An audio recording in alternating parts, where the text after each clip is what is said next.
Salam, 8-ci sinif 1-ci hissədən 2.1 mövzumuz olacaqdır. Bitki orqanizmi və qazlar mübadiləsi.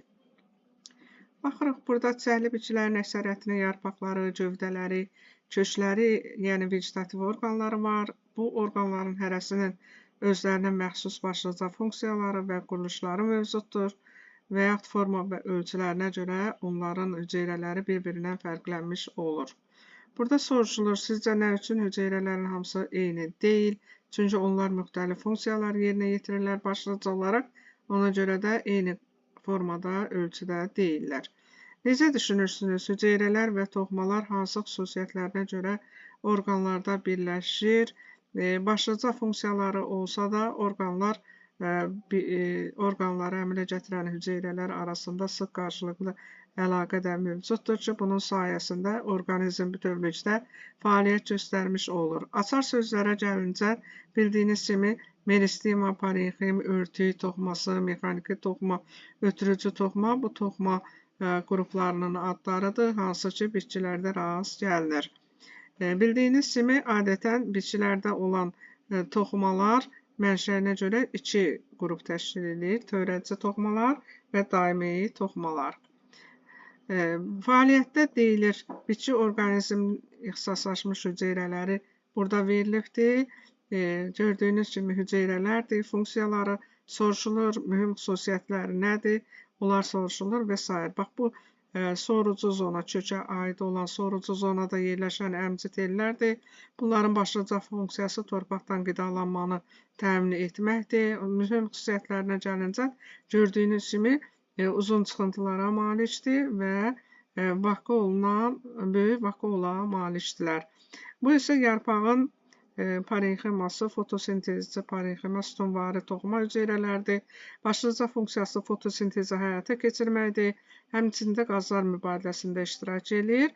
Mühüm xüsusiyyətləri çoxlu miqdarda xloroplasta malik olmaları və yaşıl rəngdə olmalarına görə səciyyələnir. Bu isə ötürücü toxuma ksilema borularıdır. Funksiyası su və suda həll olmuş maddələrin nəqlində iştirak eləməkləridir.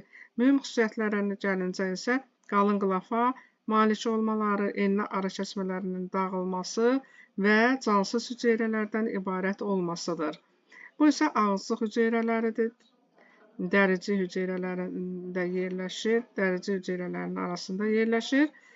Cütdür, funksiyası başlıca olaraq suyun buxarlanmasında, qazlar mübadiləsində iştirak etməkdir. Mühüm xüsusiyyəti paxla şəklində olması, xloroplasta malik olması dərici hüceyrələrindən fərqli olaraq, bir də ağızcıq yarığına malik olmasına görə fərqlənir. Müzakirə edin. Bu hüceyrələr bitkinin hansı orqanlarında rast gəlmək olur? Dedim ki, kökdə, əmci tellər kökün sorucu zonasında, bax bu gördüyünüz çəpərvari parenxim yarpağın lətində, yəni parenximasında, parenxima toxumasında, bunlar isə həm kökdə, həm oduncaqda, həm də yarpaqda ötürücü toxumaya rast gəlmək mümkündür. Ağızcıq hüceyrələrinə isə adətən yarpaqda rast gəlmək mümkündür. İkinci soruşulur, sizcə hüceyrələrin hər biri öz funksiyasını yerinə yetirmək üçün necə uyğunlaşmışdır? Gördüyünüz kimi bunlar çıxıntılara malikdir, su toplamaq, su vurmaq xüsusiyyətinə malikdir. Burada yenə su potensialı fərqi yaranır, onun sayəsində su çox olan mühitdən sorucu zona hüceyrələrinə keçmiş olur. Bunlarda çoxlu miqdarda xloroplastın olması fotosintezin həyata keçirilməsini təmin edir. Boru şəklində olması nəql olunmaya köməklik edir. Bu isə ağızcıq qapayıcı hüceyrələrinin açılıb bağlanması sayəsində suyun buxarlanması təmin olunur və s. Törədici toxuma hüceyrələrinə meristima toxumasının hüceyrələri də deyilir. Meristoz bölünmə deməkdir. Meristima toxumalarının hüceyrələrinin bir hissəsi daimi bölünmə vəziyyətində olur. Digər toxumaların, daimi toxumaların əmələ gəlməsi onun hüceyrələrinin hesabına baş verir və deməli, digər hüceyrələrə bildiyiniz kimi mexaniki, ötürücü, örtük, ifrazat və parenxima toxumaları aiddir. Törədici toxuma hüceyrələri özləri isə deməli, kökün uc hissəsində, zoğun uc hissəsində, gövdə və taxıllarda, buğumların dibində rast gəlmək mümkündür. Onlar zədələndikdə törədici toxumanın dərinliyində yerləşən hüceyrələrin hesabına yeniləri ilə əvəz olunmuş olur. Bax, bu təsvirdə gördüyünüz gövdədə kambi hüceyrələrinin qabığa tərəf floema hüceyrələrinin əmələ gətirməsi, mərkəzə tərəf isə ksilema hüceyrələrinin əmələ gəlməsinin göstəricisidir. Kambi toxuması bildiyiniz kimi gövdədə yerləşən törədici toxumadır. Gövdənin qalınlaşmasını, illik halqaların əmələ gəlməsini təmin edir. Belə ki, mərkəzə doğru ksilema borularının, xaricə doğru, qabığa doğru isə floemanın əmələ gəlməsində iştirak edir. Və illik halqaların əmələ gəlməsində də kambi hüceyrələri iştirak etmiş olur. Daimi toxumalara gəlincə dedik parenxima toxuması. Ümumiyyətlə daimi toxumalar tədricən yaşlanır, vakuum olunan dolu olur, sitoplazma sıxılır, qılafa söykənir və s. Buna görə fərqlənir. Sonra quruluşuna və funksiyasına görə daimi toxumalar qeyd elədik. Örtü, parenxim, mexaniki, ötürücü və ifrazat kimi toxumaları qruplaşdırır. Parenxima toxumasına gəlincə, bu toxuma adətən canlı hüceyrələrdən ibarətdir. Sitoplazma ilə zəngindir, az sayda vakuum olan malikdir, nazik qılaflıdır. Adətən ola bilər ki, funksiyası ilə əlaqədar olaraq fotosintezi yerinə yetirsin, fotosintezi parenxima adlansın və yaxud da ki, ehtiyat qida maddə toplayaraq meyvə köklərdə deməli, ehtiyat parenxima toxuma funksiyasını yerinə yetirmiş olsun. Bunlardan həmçinin bildiyimiz kimi parenxim hüceyrələri deməli, boşluqları doldurur, həmçinin o hüceyrələr arasında əlaqə yaradır.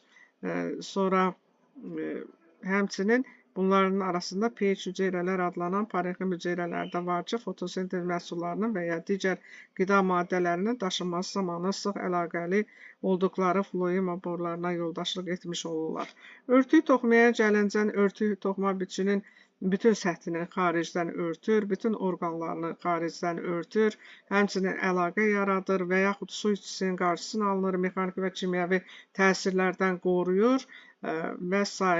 Ona görə də bunlarda hüceyrə arası boşluqlar azdır, qalın qılaflıdır, xloroplastları yoxdur və sıx yerləşmiş qalın qılaflı hüceyrələrdən ibarətdir ki, adətən bunlara F-dermis hüceyrələrini misal göstərmək olar. F-dermis hüceyrələri rəngsiz olur. Onun xarici səthində kutikula adlanan maddə sintez olunur ki, bu da bitkiləri su itkisindən, mexaniki təsirlərdən, parazit orqanizmlərin hücumlarından qorumuş olur. Kutikula işığın keçməsinə maneçilik törətmir, yəni fotosintezə mane olmur. Bütün deməli, bitkinin yarpağında, gövdəsində, ən çox da yarpaqlarında kutikulaya rast gəlmək olur. Belə ki, quraqlıq yerlərdə qalın, mülayim yerlərin bitkilərində isə kutikula nazik olur. Bəzi epidermis hüceyrələri ixtisaslaşaraq ağızcıqları, tükcükləri və hidratodları əmələ gətirir. Epidermisin digər hüceyrələrindən fərqli olaraq, ağızcıq hüceyrələrində xloroplastlar mövcuddur ki, onlar da fotosintez prosesinin getməsi üçün şərait yaratmış olurlar. Ağızcıqlar bitkilərdə qaz və su mübadiləsini tənzimləyən strukturdur. Bax, bu şəkildə təsvirdə də gördüyünüz kimi 2 dənə paxla şəkilli hüceyrədən ibarətdir. Onun arasında isə ağızcıq yarı yerləşir. Bu qapayıcı hüceyrələrdir. Ağızcıq yarığı isə qapayıcı hüceyrələrin daxilində olan turqor təzyiqinin təsirindən açıq və yaxud da ki, bax, bu təsvirdə gördüyünüz kimi qapalı vəziyyətdə ola bilər. Ağızcıqların açıq və ya qapalı vəziyyətdə olması həmçinin hüceyrələrdə olan kalium ionlarının miqdarından və pH dəyişkənliyindən, həmçinin tənəffüs və fotosintez hadisələri də həmin turqor təzyiqinə təsir göstərmiş amillər hesab olunur. Tükcüklər bəzi epidermis hüceyrələri tərəfindən əmələ gələn xarici çıxıntılardır. Bunların sayı çox və ya az ola bilər. Ətraf mühitinə təsirindən asılı olaraq müxtəlif ölçü və quruluşlarda ola bilirlər. Adətən funksiyasına görə örtük, ifrazat, yapışma və müdafiə tükcükləri mövcuddur. Kök tükcükləri də epidermis hüceyrələrinin ixtisaslaşmış uzun çıxıntıları hesab olunur. Bax, bu gördüyünüz kimi ağızcıq hüceyrələrində hüceyrə daxili qapayıcı hüceyrələrdə hüceyrə daxili təzyiqi yüksək olanda, su potensialı yüksək olanda onlar gərilir, turqor təzyiqi artmış olur və beləliklə ağızcıq yarığı açıq vəziyyətdə olur. Azaldıqda isə turqor təzyiqi bu hüceyrələr büzüşür və ağızcıq yarığı qapanmış vəziyyətdə olur.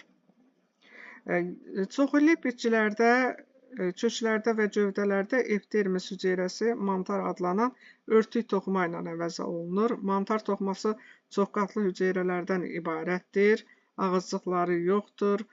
Qabıq inkişaf etdikcə mantar təbəqələrinin çatlarının içərisində ölü hüceyrələrdən ibarət xarici atmosferə pasiv qaz mübadiləsini təmin edən mərciməklər əmələ gəlir. Bax, bu gördüyünüz gövdədə bu mərciməyin təsviri ifadə olunur. Bu qədər. Sağ olun, qalanları isə növbəti dərsimizdə.